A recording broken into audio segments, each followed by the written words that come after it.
Welcome back to Ship-Faced, everybody. This week, we have some super exciting news in the cruise ship industry about Star of the Seas, Icon of the Sea's first completed sister. While she is a near-identical sister to Icon, Star of the Seas will feature a handful of amenities that will set her apart, which I'll go over later.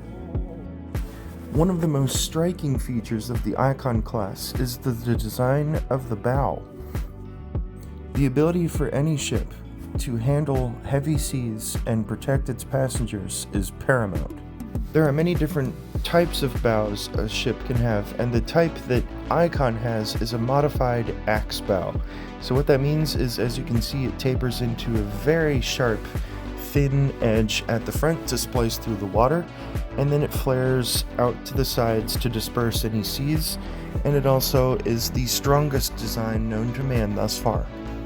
She also still rocks the split superstructure with infinity pool in between. She's going to have the biggest swim-up bar in the fleet, and the main show in the theater is going to be Back to the Future. Super exciting.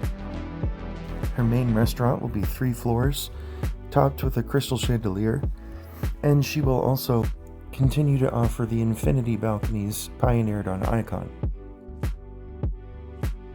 The infinity pools on Star of the Seas are absolutely mesmerizing.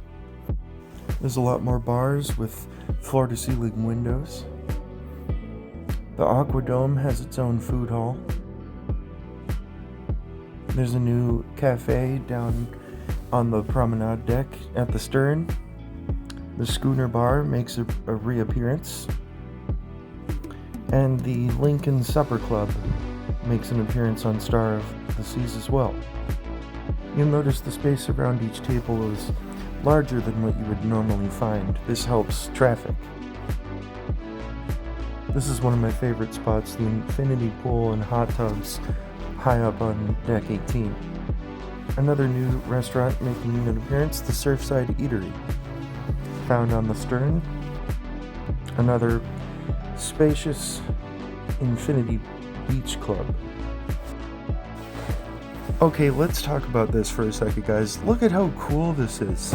Pioneered on Icon of the Seas, Star of the Seas has her own pearl as well, made from thousands of individual panels that are LED lit.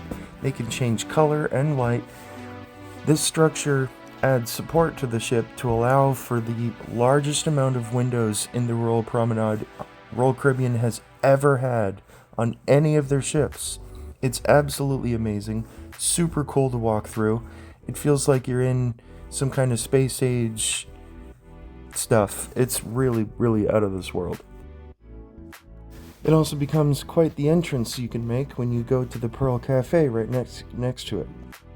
She still has a beautiful park outdoors as well, just like the Icon as well as the Oasis class of ships. And also carrying over from Icon is the Aqua Dome.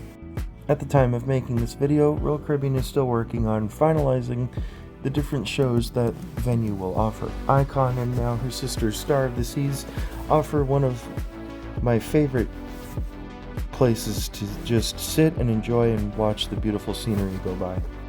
Star of the Seas will also offer some familiar thrills. Called Crown's Edge, you walk out on a platform, you're hooked up to a harness, and then all of a sudden the floor lets go, and you are hanging 200 feet above the water. She will also have the largest water park at sea, complete with about 6 to 8 water slides and a freefall drop slide as well. She already has a few sisters lined up herself, and Star of the Seas is due to arrive in Port Canaveral, Florida in August 2025. Stay tuned to Ship-Faced, everybody. Keep an eye out for more information on Star of the Seas, and see you next time.